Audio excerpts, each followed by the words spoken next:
मकै house online television हेरेर बसिरहनु भएका तपाईँ सम्पूर्णलाई धेरै धेरै धन्यवाद। अनि मकै हाउस अनलाइन टेलिभिजनको यो नयाँ श्रृङ्खला सिक्रेट बिहाइन्ड द सक्सेसमा हार्दिक स्वागत छ। हरेक मान्छेको आफ्नै जीवनको परिभाषा हुन्छन्। कोही मान्छे जीवनलाई आँसु नै आँसु अनि पीडाले भरिएको यो एउटा छेड हो भन्छन्, तर कोही भन्छन् जीवन भनेको ईश्वरले दिएको एउटा सुनौलो अवसर हो भनेर।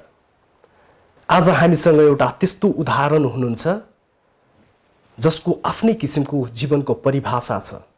उहाँ भन्नुहुन्छ, यदि हामी हाम्रो व्यक्तिगत स्वार्थभन्दा माथि रहेर मन र मस्तिष्कले एउटा असल कर्ममा निरन्तर बगिरह्यौँ भने एक दिन हामीलाई भगवानले हामीले सोच्दै नसोचेको उपहार वर दिनेछ भनेर। अलराइट, म धेरै समय नलिकन मसँग आज त्यस्तो व्यक्तित्व हुनुहुन्छ, म उहाँलाई स्वागत गर्न चाहन्छु। इन्द्र तामाङजी। इन्द्रजी, तपाईँलाई कार्यक्रममा स्वागत छ। नमस्ते। मकै हाउस अनलाइन टिभी हेर्नुहुने सबैलाई नमस्कार। अमेरिका आएको कति भयो तपाईँ? म पहिलोपटक अमेरिकामा आएको चाहिँ 1974 हो, नोभेम्बर महिना। अनि त्यो अहिले त्यो टोटल गर्दाखेरि अहिले 46 वर्ष हुँदो रहेछ। ए जोस्, 46 वर्षदेखि अमेरिकामै आफ्नो जीवनयापन गर्दै हुनुहुन्छ। 90 सम्म चाहिँ आउजाउ गरिरहे। 90बाट पछि 88 देखि चाहिँ यतै अनि नेपाल भनेको चाहिँ अब कहिलेकाहीँ 1-1.5 महिना, त्यो पनि कहिले 10 वर्षमा, कहिले 2 वर्षमा, त्यसो गरी गइरहेको। लामो समय विदेशमा बिताउनु भयो, अमेरिकामा, परदेशमा। हजुर, अब त्यही भन्नु पऱ्यो। अब यति समय बिताउँछ भनेर मैले सोचेको पनि थिएन, तर आजभन्दा भोलिभन्दा अर्को हप्ता भन्दा वर्षभन्दा यति बितेछ। ए, तपाईँ उमेरले 65देखि 70को हाराहारीमा हुनुहुन्छ? 67 भयो। 67। हजुर। भनेपछि तपाईँ जन्मिएको देश नेपाल भन्दा तपाईँले धेरै लामो समय अमेरिकामा बिताइसक्नु भएछ। अब मेरो जिन्दगीमा आफ्नो स्वदेशमा भन्दा विदेशमै बढी बिताएँ, त्यस्तै हुन गयो। जोस्, तपाईँले आफ्नो जीवनको 47 वर्ष अमेरिकामा बिताउँदै गर्दाखेरि अनि यसो पछाडि फर्केर हेर्दा जुन बेला तपाईँ युवा अवस्था हुनुहुन्थ्यो, जुन बेला एकदमै उडेको आकाशमा उडेको प्लेन खसाउने जुन किसिमको एउटा इनर्जी, एउटा उत्साह, चाहना भरिभराउ, होइन, त्यो समयमा तपाईँ अमेरिका हामफाल्दा र अहिलेको यो जुन तपाईँको समय छ त्यसलाई यसरी फर्केर तपाईँले हेर्नुभयो भने तपाईँले के पाउनुहुन्छ? तपाईँको लाइफ कस्तो थियो जस्तो लाग्छ? अब त्यो उड्ने चरा समाउने भन्ने समयमा त्यो उड्ने चरा समाउनु भन्दा पनि आफ्नो अलिक अब हामी अलिकति गरिब परिवार, मध्यम गरिब त्यस्तो ठाउँमा जन्मेको हुर्किएको भएर त्यो अब चरा खोज्नुभन्दा आफ्नो कामहरू खोज्ने यताउता त्यस्तोमै समय बिताउने गरेको थियो त्यतिखेर। जोस्, तपाईँ 47 वर्ष अमेरिकामा बिताउनु भयो, होइन? अहिले तपाईँले चाहेको, भनौँ न, हामीले यसो सरस्वती हेर्दाखेरि जीवनलाई सक्सेस हामी कतिखेर मान्छौँ भने अहिलेको यो भौतिक संसारमा यदि हामीसँग अथाह सम्पत्ति छ भने हामी हामीलाई सम्पन्न मान्छौँ। हामी हामीलाई एउटा सफल व्यक्तित्व र सफल परिवार निर्माण गर्न सकेको एउटा व्यक्तित्वको रूपमा हामी आफूलाई लिन्छौँ। तपाईँ एउटा गरिब परिवारबाट बिलोङ गर्नुभयो, होइन? जुन बेला तपाईँको परिवारसँग थियो, होइन, त्यो बेला तपाईँले गरिबीलाई पनि नजिकबाट निहाल्नुभयो। त्यो बेला मलाई लाग्छ त्यो तपाईँको बेलामा 50 पैसामा चप्पल जुत्ता आउँथ्यो होला, होइन? त्यो जमानाको मान्छे त्यो 10 पैसाको चाहिँ चिया पाउँथ्यो। हजुर, 10 पैसामा चिया आउँथ्यो भनेपछि त्यो जमानाको मान्छे अब अहिले तपाईँले कफी किन्न, चिया किन्न जाँदाखेरि $3, $5 खर्चनु पर्दाको समय यसो सम्झिँदाखेरि कस्तो लाग्छ? तपाईँले के मिस गरे जस्तो लाग्छ? अब धेरै कुरा नि अब धेरै त्यो बेलाको समयले त्यो बेलाको पैसाले अहिले त केही पनि किन्न सक्दैन। त्यतिखेर त अब 10 रुपियाँ पैसा हुनु पाकेटमा हुनु पनि एकदमै मुस्किल हुन्थ्यो। अब त्यो 10 रुपियाँ अहिले 10 रुपियाँले बजारमा गयो भने एक कप चिया पाउनु पनि हामीलाई गाह्रो छ। समय धेरै परिवर्तन भयो, आकाश पाताल।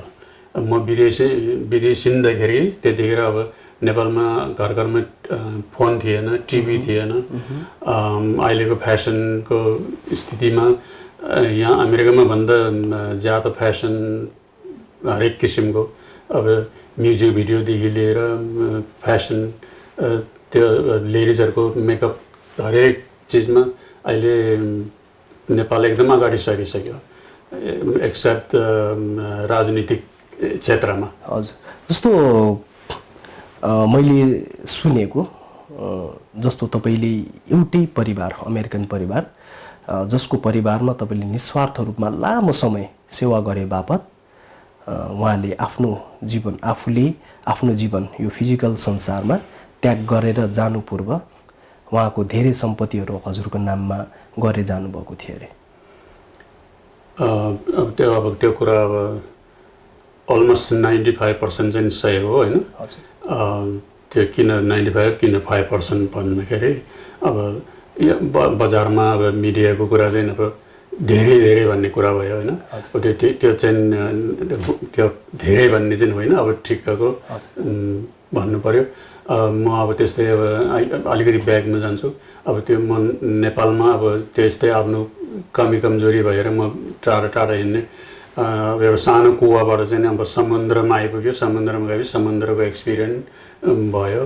अनि त्यो फलस्वरूप मैले नपाएको होइन, पाएको। म अहिले त्यसैले म रिटायर लाइफमा बसिरहेको छु।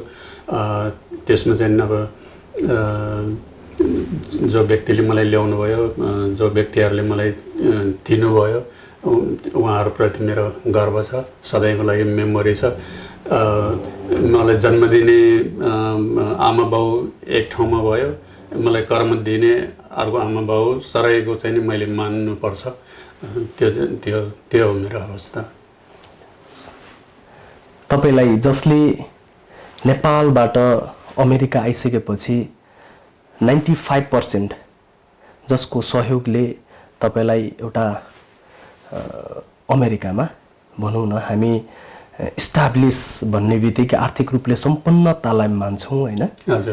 त्यो हुनको लागि त्यो क्रेडिट उहाँहरूलाई नै दिन चाहनुहुन्छ? हजुर। जस्तो तपाईँ अमेरिका आउनु पूर्व चाहिँ नेपालमा के गर्दै हुनुहुन्थ्यो र नेपालबाट अमेरिका कसरी सम्भव भयो? अब अघि नै मैले भने म गाउँमा जन्मेको, गाउँमै हुर्किएको। अब त्यो गाउँमा बसेको लाइफ स्थिति परिस्थिति लाइफस्टाइलले मलाई चित्त बुझेन। अनि त्यसपछि म चाहिँ अलिक टाढा सपन देख्न थाल्यो। अनि त्यसपछि म काठमाडौँमा गएर होटलमा काम गर्दै थिएँ। 2 वर्ष चन्दन म होटलमा काम गर्दाखेरि फर्स्ट त म किचनमा काम गरेँ। किचनमा त्यो अब तरकारी काटकुट गरेकोदेखि पकाउने सिकाउने के सिकाउने भने सिक्यो मैले। अब कुकहरू आउँथ्यो। अनि त्यसपछि म डाइनिङ हलमा काम गरेँ। डाइनिङ हलमा चाहिँ विदेशी पाहुनाहरूसँग चाहिँ इन्टरेक्सन हुने, त्यो ब्रेकफास्टको समयमा स्पेसली। अनि त्यतिखेर मैले एउटा मलाई यता ल्याउनु हुने अमेरिकन भेटेको थिएँ। उहाँले चाहिँ मलाई काम दिने भन्ने, नेपालमा पनि त्यो होटलमा बस्यो पहिले, पछि चाहिँ आफ्नै घर रेन्ट गरेर बसेको। अनि त्यो त चाहिँ मलाई बोलाएको थियो। अनि पछि हुँदा अब यु वान गो अमेरिका भन्ने कुराहरू आयो। यस भन्ने मैले भन्यो भने अब मेरो इङ्ग्लिस पनि अब यस र नो चाहिँ सजिलै थियो, अरूहरू त एकदमै कमजोरी थियो। अनि त्यस्तो अब त्यो हिसाबले चाहिँ म यता आएको हो। जो मान्छेलाई तपाईँलाई अमेरिका ल्यायो त्यही मान्छेसँगै बिताउनु भयो लामो समय? हजुर। उहाँको सहयोगी बनेर उहाँको सहयोगी बनेर हिँड्यो। हामी चाहिँ धेरै कन्ट्रीहरूमा देशहरूमा यात्रा गरेँ। अमेरिकामा 2 महिना हुन्छ भने प्यारिसमा 2 महिना, ग्रिसतिर 2-3 महिना, नेपालतिर 2-3 महिना, त्यस गरेर धेरै समय बितायो। मैले त्यस्तो लामो समय बिताउँछ र उहाँहरूकै मैले काजकिराको काम पनि गर्छ भन्ने मैले कहिले पनि सोचेको थिएन। तर आजभन्दा भोलिभन्दा त्यस्तै हुन गयो। अनि उहाँहरू बित्दाखेरि पनि मैले नै पुरो काम गरियो। जस तपाईलाई जसले अमेरिका ल्याउनु भयो, जसको अमेरिका आइसके पश्चात अमेरिका मात्रै नभइकन विभिन्न देश उहाँहरूसँगै तपाईँ ट्राभल गर्नुभयो उहाँहरूको सहयोगी बनेर, होइन? त्यो मान्छे, जुन मान्छेले एउटा होटलमा काम गरिरहेको, नेपालको एउटा होटलमा काम गरिरहेको इन्द्र तामाङलाई अमेरिका ल्याएर एउटा एकदमै शक्तिशाली अनि निकै आर्थिक रूपले सम्पन्न देशमा ल्याएर इस्टाब्लिस गराएको त्यो मान्छे जसले तपाईँलाई एउटा कर्म दियो भनौँ न, एउटा कर्म दिने बाबुआमाकै रूपमा पनि लिउँ, त्यही मान्छेलाई तपाईँको आफ्नै हातले बिदाई गर्दाखेरि तपाईँलाई भनौँ न पक्कै पनि हामीलाई जन्म दिने, कर्म दिने मान्छे यो संसारबाट बिदा हुँदै गर्दाखेरि तपाईँले सबैभन्दा ठुलो मिस गरेको कुरा तपाईँलाई के लाग्छ? तपाईँले अन्तिम मैले यस्तो गर्न पाएको भए अझ उहाँहरूप्रति मेरो अलि राम्रो हुने थियो, मेरो जिम्मेवारी पुरा हुने थियो भन्ने त्यस्तो केही छ? त्यो अब धेरै वर्ष अब सँगै बसेँ, खाएँ, हिँडेँ, एउटै फ्यामिली परिवार जस्तै। म कहिलेकाहीँ भन्छ मलाई जन्म दिने आमा बाउलाई मैले यति सेवा गरेन। अब यो अब मलाई यहाँ ल्याउनेहरूको चाहिँ अब सेवा गर्यो। कहिलेकाहीँ कुनै बेलामा मनमा अलिकति ठस्स भयो भने आफ्नो आमा बाउलाई त सेवा गरेन, यहाँ सेवा गरेर यस्तो के हो भन्ने जस्तो पनि कहिलेकाहीँ फिल भयो। अनि तर धेरै जस्तो चाहिँ अब होइन, अब मेरो समय बिताउने हो, काम नै हो यो त्यस्तो भएर। अनि त्यो मलाई चाहिँ त्यस्तो केही गाह्रो फिल त भएन। अनि मैले सकेसम्म मैले जानेको बुझेकोसम्म चाहिँ अब मैले सबै पुरो काम गरेँ होला, उहाँहरूलाई मैले जे दिनुपर्ने सेवा दियो होला। त्यस कारणले चाहिँ केही कमजोरी चाहिँ गरेको जस्तो लागेको छैन मैले। अब किनभने अब उमेरलाई मैले घटाउने त कुरै आएन होइन। अब जे उहाँहरूको उमेरले चाहिँ अब जति उनीसम्म जति भ्याएसम्म मैले पुरा गरेँ। मेरो कर्तव्य उहाँहरूलाई हेर्नुपर्ने, देख्नुपर्ने, खानपिन सबै मैले पुरा गरेको जस्तो लागेको छ। कति वर्ष बिताउनु भयो उहाँहरूसँगै तपाईँले? अब मलाई ल्याउने व्यक्ति उहाँ पनि अब यो फिल्म मेकर, कविता पोएट हो, चार्ल्स हेनरी हो। अब मलाई 74मा ल्यायो, उहाँ चाहिँ 2002मा बित्नुभयो। खोइ टोटल त कति हुन्छ होला। अनि त्यसपछि 2002मा बितेपछि बहिनी चाहिँ लाई फुल टाइम दिएको मैले। बहिनी चाहिँ टेक केयर गर्नु। रुथ फोर्ड उहाँ पनि एक्ट्रेस नै हुनुहुन्छ।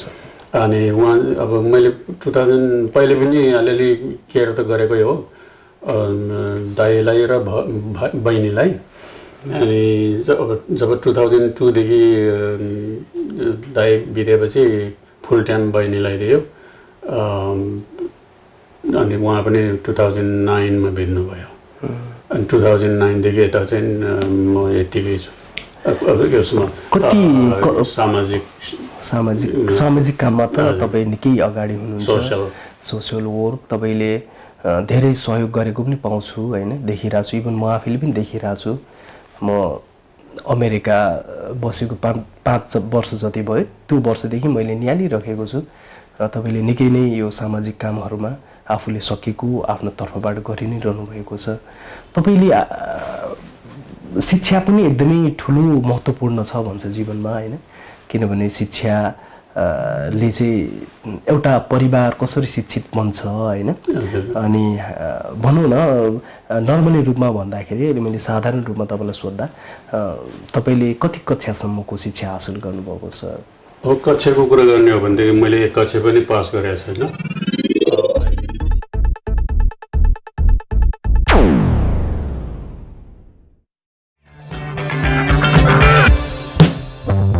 एउटा असल सोच अनि असल कदम, त्यो कदम समर्पण हुनेछ सकारात्मक परिवर्तनको लागि।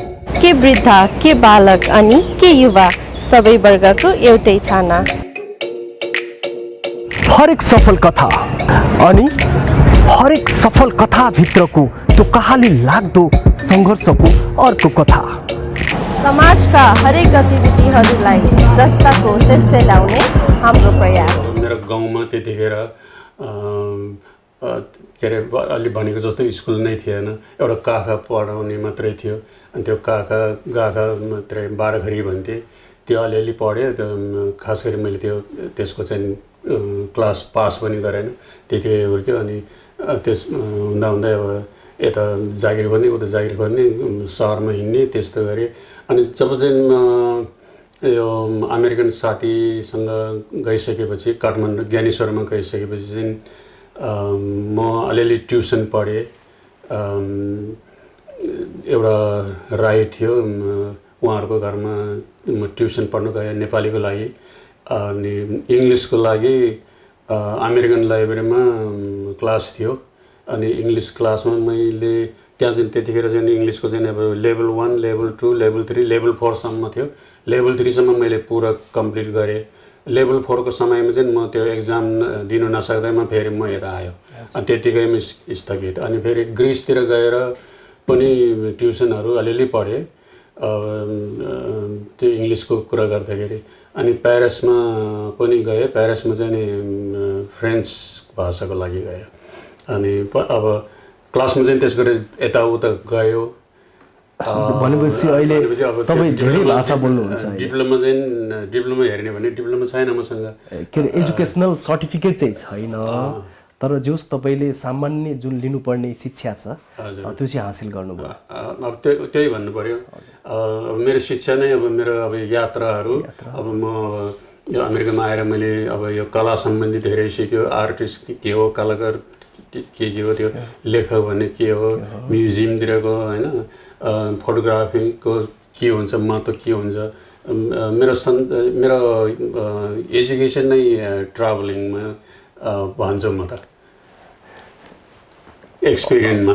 अहिलेसम्म तपाईँले कतिवटा राष्ट्र घुम्नुभयो र तपाईँलाई कतिवटा भाषा आउँछ तपाईँलाई? त्यस्तो भाषा त मलाई धेरै आउँदैन। मलाई ग्रिक आउँछ अलिअलि। अनि फ्रेन्च चाहिँ अलिकति अब धेरैले भन्छ सजिलो भन्छ, मलाई चाहिँ गाह्रो लाग्यो। त्यहाँ क्लासमा गए तापनि एकदम थोरै मात्रै याद छ अहिले। अनि ग्रिक अलिअलि छ। ग्रिक चाहिँ म त्यहाँ ग्रिसमा हुँदाखेरि दिउँसो चाहिँ म माछा मार्न जान्थेँ। अनि बच्चाहरूसँग पनि के अरे यताउता दायाँ बायाँ बच्चाहरू हुन्थ्यो, उनीहरूसँग कन्भर्स गर्दा गर्दा गर्दै मैले चाहिँ ग्रिक चाहिँ मलाई काम लाग्ने, काम चल्नेसम्म चाहिँ मैले सिकेँ ग्रिक। यो 47 वर्ष तपाईँले आफ्नो जीवनलाई यात्रामा बिताउनु भयो। यात्राकै क्रममा तपाईँ जति देश जानुभयो, तपाईँले विभिन्न भाषाहरू सिक्ने प्रयत्न गर्नुभयो होइन। अमेरिका हुनुहुन्छ। यो 47 वर्षको जुन यो टाइम पिरियड छ, 46 वर्षको जुन टाइम पिरियड छ, त्यो टाइम फ्रेमिङमा तपाईँले सबैभन्दा इम्पोर्टेन्ट कुरा चाहिँ यो चाहिँ रहेछ है हाम्रो जीवनमा, एउटा राम्रो परिवार इस्टाब्लिस गर्न र एउटा असल मान्छे, सम्पन्न मान्छे बन्नको लागि चाहिँ सबैभन्दा यो पार्ट चाहिँ इम्पोर्टेन्ट रहेछ है भन्ने कुन चाहिँ पार्ट त्यस्तो लाग्यो तपाईँलाई चाहिँ यो चाहिँ इम्पोर्टेन्ट रहेछ है भन्ने? अब त्यो त सबैभन्दा पहिले त मैले त एजुकेसनै देख्छु। अनि अब मैले अहिले सपोर्ट गरेँ भने एजुकेसनतिर पनि त्यतैतिर मेरो पहिले प्राथमिक त मलाई इच्छा त्यतैतिर जान्छ। मैले पाएको भए कति हुन्थ्यो, मैले पाएन तैपनि म जन्मेको गाउँतिर म हेर्छु एजुकेसनको हिसाबमा। अब एजुकेसन इज एभ्रिथिङ भन्छन् होइन। अब शिक्षा छ भने हरेक चिज छ, सिकिन्छ। शिक्षा नै छैन भनेदेखि सबै डल लाइफ हुन्छ। त्यस्तो भएको छ मलाई। मान्छेहरू भन्छन् education is the key of success भन्छ होइन।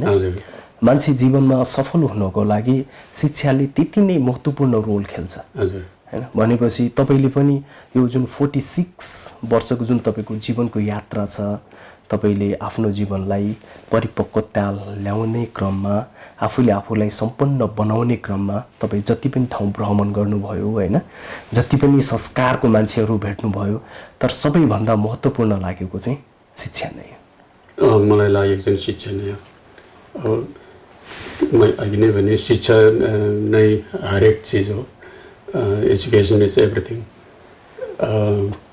शिक्षा भएपछि अब कमाउने पनि आइडिया हुन्छन् अनि अब कतिले भन्छ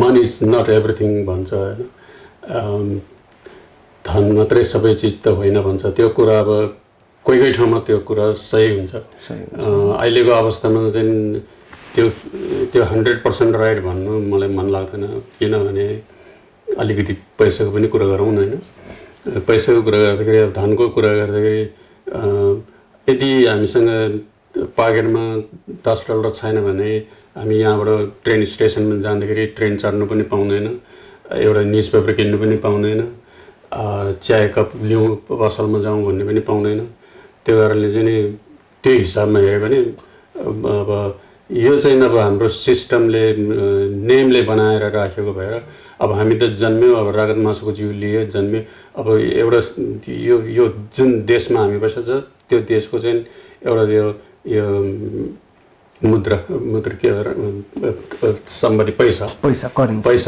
करेन्सी चाहिँ एउटा चाहिँ अब सँगसँगै हामीले जन्म्यो हुर्क्यो त्यो पनि सँगसँगै हामीलाई टाँसिदिएको छ कि उसले हाम्रो जुन देशमा भए पनि एउटा नेमले टाँसिदिएको छ हामीलाई चाहिँ त्यो चाहिँ सँगसँगै हुनुपर्ने शिक्षासँगै आर्थिक सम्पन्नता पनि प्यारलली लान सक्यो भने चाहिँ त्यसले चाहिँ मान्छेको जीवनको मिनिङ चाहिँ रियल मिनिङ चाहिँ त्यहाँबाट स्पष्ट हुन्छ हैन र हजुर हो नि अब मसँग भएर भन्नु खोजेको भने कि मसँग अलिकति पुग्दो छ त अब मलाई नेक्स्ट अर्को हप्तामा म जापान जान्छु रे अथवा अस्ट्रेलिया जान्छु रे इच्छा लाग्यो भने म जानु सक्छु हैन अब छैन भनेदेखि त छैन के गरे जाने भन्ने हुन्छ नि अनि त्यो भएर कमजोरी फिल हुन्छ त्यो कारणले त्यो हिसाबमा हेऱ्यो भने अब सम्पत्ति पनि अफोर्डेबल थुप्रो छ भनेर होइन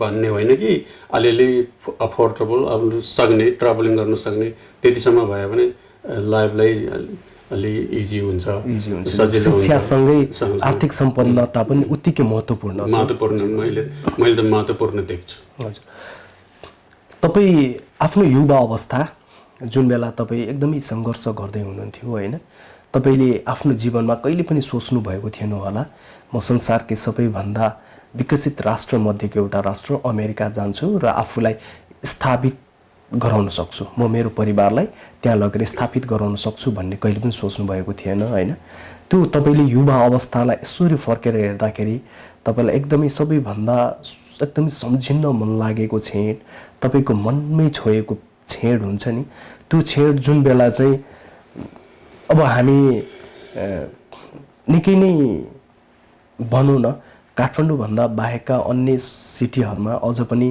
त्यस्ता धेरै परिवारहरू छन् जुन परिवारहरू दिनभरि कमाएर राति खान्छन् हैन भनौँ ती खानेकुरा खानपिन छाक टार्न सजिलो भए पनि हामीलाई कुनै बेलामा स्कुल फी तिर्न गाह्रो हुने हैन हात्ती छाप चप्पल किन्न गाह्रो हुने हैन त्यो एउटा कुनै त्यस्तो छेड छ जुन छेड तपाईँ सम्झिँदा जहिले त्यो रुन मन लाग्ने तर त्यही आँसुको छेड नै तपाईँको लागि एउटा प्रेरणाको स्रोत बनेको त्यस्तो छेड केही छ सम्झिनु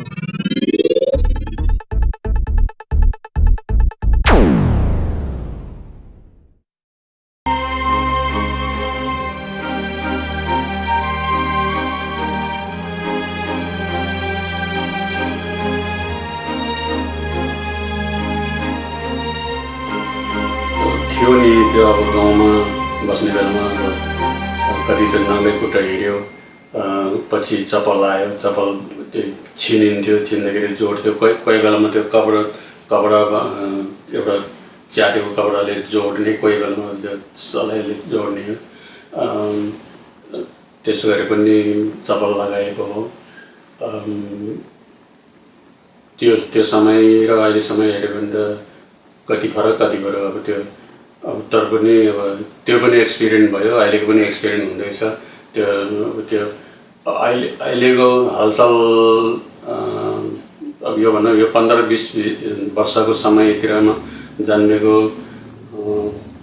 पछिको जेनेरेसनकोहरूले त्यो हामीले चप्पल लगाएको, छिनेको, नङ्गे कोट हिँडेको एक्सपिरियन्स थाहा छैन उनीहरूलाई।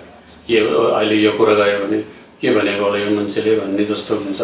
तर हामीले चाहिँ रियालिटीमा सत्य कुरामा चाहिँ त्यो स्थितिमा थियो हाम्रो समय नेपालमा त्यतिखेर।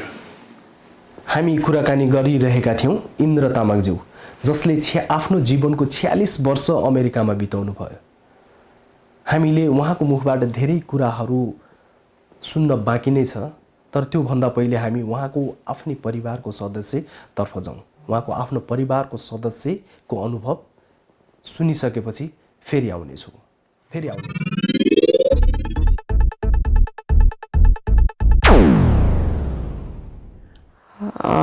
ड्याडीले मलाई आई थिङ्क म 2 वर्षको हुने बेलामा ड्याडीले छोडेर मलाई जानुभयो, यता अमेरिकामा आउनुभयो। अनि त्यसपछि मैले बल्ल 1998 मा भेटेँ उहाँलाई, 10 वर्षपछि। अनि खै त्यो बेलामा अब बाउ छोरी त्यस्तो भन्ने त्यो अट्याचमेन्ट नै फिल नहुने त्यस्तो फिल भयो। अनि मलाई त्यो जतिखेर त्यो अब माया चाहिएको थियो त्यो बेलामा मलाई केही हुनै भएन। सो त्यत्रो 10 वर्षपछि भेट्दाखेरि पनि अनि ड्याडी आउँदैछ भनेर यताउति फोटोहरू चाहिँ देख्ने, अब हामी त्यस्तो त्यो अट्याच नै छैन। अनि कसरी त्यो हुनै हुँदैन, अनि त्यस्तो फिल भएको थियो। ड्याडीले पनि यति धेरै सेक्रिफाइस गर्नुभएको छ, आफ्नो फ्यामिलीसँग टाढा बसेर यताउति सबै गर्नुभएको छ। अनि म जन्मेदेखि अब मेरो आफ्नो मम्मीलाई पनि देख्न पाएको छैन। मैले थाहा पाउनेसम्म उहाँ बितिसक्नु भएको थियो। अनि मेरो अब टेक केयर गर्ने, मलाई त्यो हुर्काउने बढाउने सबै भनेको मेरो बजे हो। अनि मेरो सेकेन्ड आमा भनेको दिदी हो, मेरो ठुलो दिदी हो। म पहिला यहाँ आउने बेलामा त मलाई केही थाहा नै थिएन, म त अब भर्खर बच्चा नै थियो। अनि अब अहिले चाहिँ सम्झिँदाखेरि अब ड्याडीले यत्रो त्यो सेक्रिफाइस गरेको, आफ्नो फ्यामिलीहरू छोडेर बस्नुभएको त्यो कारण चाहिँ अब मैले अहिले गरिरहेछ रियलाइज। उहाँले गरेर अहिले हाम्रो सबै राम्रो भइरहेछ। ड्याडीले अनि सबै सोसल वर्कहरू यताउता यता सोसाइटीमा, तामाङ सोसाइटीमा सबै त्यो सोसल वर्कहरू गर्नुहुन्छ। अनि उहाँले गरेको कामहरू देखेर मलाई एकदम इन्सपायर हुन्छ। अनि thank you so much daddy for inspiring me.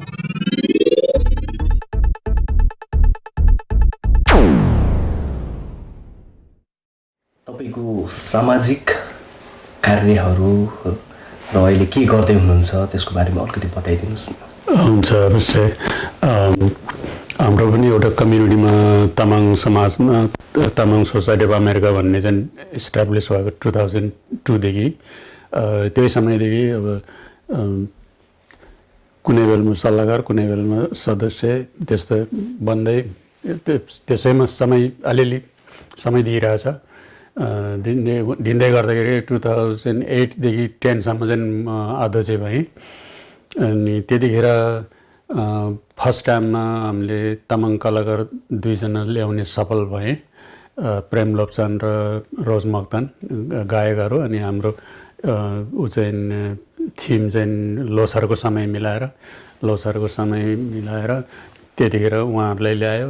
अनि यहाँ त्यो प्रोग्राममा हामीले यहाँ अब नेपाली एम्बेसडर, त्यो काउन्सिलर र सँगसँगै यो हाम्रो अमेरिकन गभर्मेन्टको कन्ट्रोलर र ड्यानियल ड्रम के सिटी के अरे सिटी काउन्सिल भन्छ के अरे यहाँतिरको उहाँहरूलाई निम्तो पठाएको थियो अनि मेयरलाई पनि पठाएको थियो मैले। मेयरहरूले चाहिँ सबल उपस्थित हुन सकेन भन्ने लेटर मात्रै आयो। अनि त्यस्तो प्रोग्राम गरेँ। अनि त्यसपछि 2013तिरबाट चाहिँ हाम्रो योजनामा अलिकति परिवर्तन हुँदै गए। तामाङ समाज सोसाइटीलाई पनि एउटा कल्चर सेन्टरको चाहिँ अभाव देखियो। अब के भन्छ सङ्ख्या पनि बढ्दै गयो।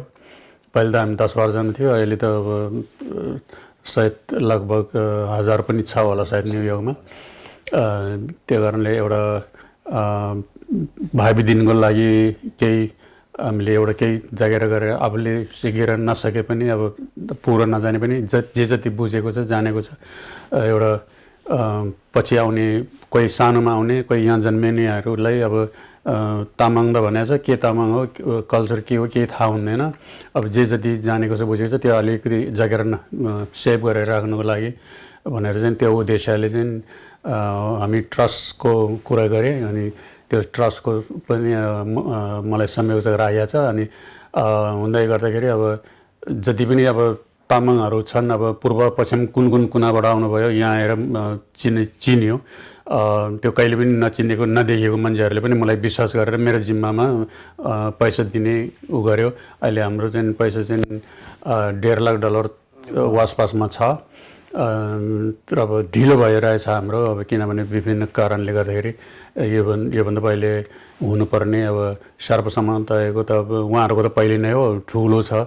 उहाँ त्यस्तो नसके पनि एउटा सानो एउटै कोडा मात्रै भए पनि किन नहुने नगर्ने भन्ने हाम्रो सोचाइ थियो। हामीभन्दा सँगसँगै अब हामीभन्दा पछि अथवा सँगसँगै गर्नेहरूको मुस्ताङहरूको कस्तो फन्ड रेज भइसक्यो। योलमलेहरूको कोडा लिइसक्यो, गुम्बा छ। अनि हाम्रो चाहिँ अलि ढिलो भइरहेछ तर हाम्रो जारी छ। हाम्रो त्यो गर्दैछ। 2015मा नेपालमा भूकम्प जाँदा पनि धेरै सहयोग गर्नुभयो नि है। त्यतिखेर अब मेरो नाम अब थोरै भए पनि धेरै भए पनि यहाँतिर कम्युनिटीमा नाम इन्द्र तामाङ भनिरहेको भएर अनि मैले पनि एउटा केही प्रोग्राम गरेर अलिकति केही फन्ड रेजिङ गर्न सक्छ भने किन युज नगर्ने त भन्ने मनमा लागेर अनि म तामाङ सोसाइटीको अम्ब्रेलामा बसेर अनि एउटा फन्ड रेजिङ धेरै कलाकारहरू जम्मा गरेँ मैले। अमेरिकन कलाकार यहाँ हाम्रो नेपाली कलाकारहरू भ्यालेन्टियरको उसमा कलाकारहरूलाई जम्मा गरेर fund raising program second Armenian चर्चमा गरेको मेनाथनमा ठुलो गरेको थियो। त्यसमा अब लगभग 12 लाख जति नेपाली उठ्यो। अनि नेपालमा गएर अब एजुकेसन क्षेत्रमा अब 6-7वटा जिल्लाहरूलाई कोही 1 लाख 1.5 लाख त्यस्तो गरेर बाँडेर एजुकेसन क्षेत्रमा बाँडिदियो। तर मैले सोचेको जति त अलि भएन तर पनि अब केही नहुनु भन्दा त्यो केही न केही त्यति बाँडिदियो मैले।